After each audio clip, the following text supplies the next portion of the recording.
আজকের রেসিপি বেগুনি। আশা করছি আপনারা সকলেই বেগুনিটা করতে জানেন, কিন্তু আজ আমি কিভাবে বেগুনিটা বানাচ্ছি সেটা আপনাদের কাছে শেয়ার করছি। পুরো ভিডিওটা দেখার জন্য আপনাদের সকলের কাছে আমার অনুরোধ রইল। তবে চলুন আর কথা না বাড়িয়ে ভিডিওটা দেখে নেওয়া যাক কি কি উপকরণ এখানে লাগছে। আমি সবার প্রথমে বেসনটা ভালোভাবে চেলে নিচ্ছি। এতে করে বেসনের যে গোটা দানাটা থাকে সেই দানাটা চালুনিতে ধরা পড়ে যায়। আপনাদের নিশ্চয় বোঝাতে পেরেছি কিভাবে আমি চেলে নিচ্ছি। আপনারাও কিন্তু বেসনটা এইভাবে চেলে নেবেন, তাতে করে বেগুনিটা ভালো হবে।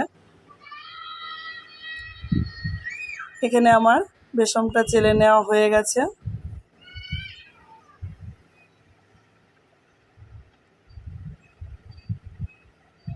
এবার এখানে আমি কি কি অ্যাড করব সেটা আপনাদের দেখিয়ে দিচ্ছি। এখানে অল্প পরিমাণের কালো জিরে, আর এটা দিয়ে দিলাম চালের গুঁড়ো। আপনারা চাইলে কর্নফ্লাওয়ারও দিতে পারেন।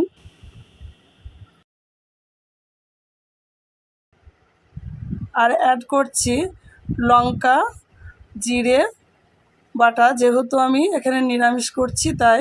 আর দিয়ে দিলাম স্বাদ মতো চিনি, আর দিয়ে দিলাম সামান্য পরিমাণের কিছু পোস্ত। এতে করে বেগুনিটা ভালো মতো মুচমুচে ভাব হয়। আর অ্যাড করছি তেল, সাদা তেল।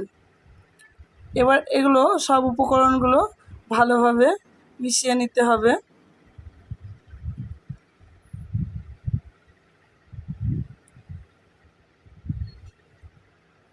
ভালোভাবে মেশানো হয়ে গেলে আমি অল্প অল্প করে জল দিয়ে কিন্তু গোলাটা রেডি করে নেব। আমি এখানে কিন্তু ফ্রিজের ঠান্ডা জলই অ্যাড করছি। আপনারা চাইলে নর্মাল জলও অ্যাড করতে পারেন। একবারে কিন্তু বেশি জল দেওয়া যাবে না, অল্প অল্প জল দিয়ে গোলাটা তৈরি করে নিতে হবে। এখানে অ্যাড করছি স্বাদ অনুযায়ী লবণ আর পরিমাণ মতো হলুদ। আমি এখানে আমার স্বাদ মতোই কিন্তু লবণটা অ্যাড করলাম। আপনারা আপনাদের স্বাদ মতো লবণটা অ্যাড করে নেবেন। সব উপকরণগুলো আবার ভালোভাবে মিশিয়ে নিলাম। সব উপকরণগুলো ভালোভাবে মিশিয়ে নেওয়া হয়ে, খুব পাতলাও হবে না আবার খুব গাঢ়ও হবে না। নিশ্চয়ই আপনাদের বোঝাতে পেরেছি।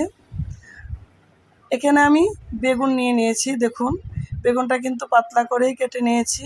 কেটে নিয়ে আগে থেকে ধুয়ে আমি জল ঝরিয়ে ভালোভাবে শুকিয়ে নিয়েছি। এবার আমি ওভেনে কড়াই দিয়ে আগে থেকে তেলটা গরম করে রেখেছিলাম। এবার আমি বেসনের গোলায় বেগুনটা চুবিয়ে আমি কিন্তু তেলের মধ্যে দিয়ে দিলাম। একটা একটা করেই ভাজার চেষ্টা করবেন, আর ওপর থেকে একটা ছাঁকুনির সাহায্যে এইভাবে কিন্তু তেলটা দেবেন। এতে করে কিন্তু বেগুনিটা ভালো মতো ফুলবে। ভাজা হয়ে গেছে, এবার আমি উল্টিয়ে দিলাম। দেখুন কত সুন্দর কিন্তু ফুলেছে। একটা হয়ে এসেছে প্রায়। এবার আর একটা বেগুনি আমি কিন্তু দিয়ে দিলাম তেলের মধ্যে। একইভাবে আমি ছাঁকুনির সাহায্যে আমি ওপরে তেল দেব এইভাবে। নিশ্চয়ই আপনাদের বোঝাতে পারছি। খানিকটা ওই পিঠটা ভাজা হয়ে গেলে একইভাবে আমি উল্টিয়ে দেব।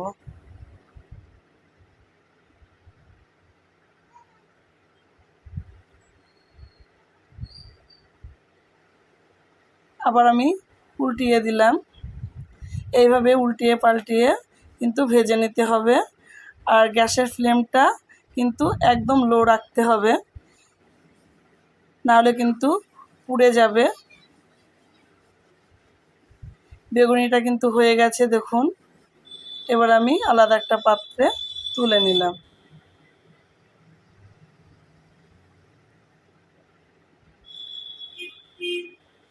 একইভাবে আমি আবার একটা বেগুনি তেলের মধ্যে দিয়ে দিলাম।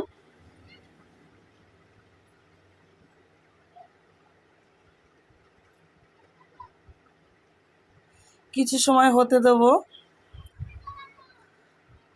আবার ছাঁকুনির সাহায্যে তেলটা কিন্তু আমি উপর থেকে দিয়ে দিচ্ছি। দেখুন বেগুনিটা কিন্তু খুব সুন্দর ফুলছে।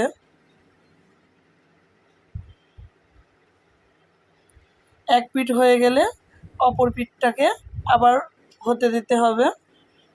কি বেগুনিগুলো আমি একইভাবে কিন্তু ভেজে নিয়েছি।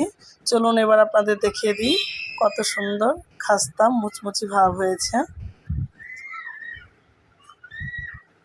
আমার ভিডিওটা যদি ভালো লেগে থাকে আপনারা লাইক শেয়ার অবশ্যই করবেন।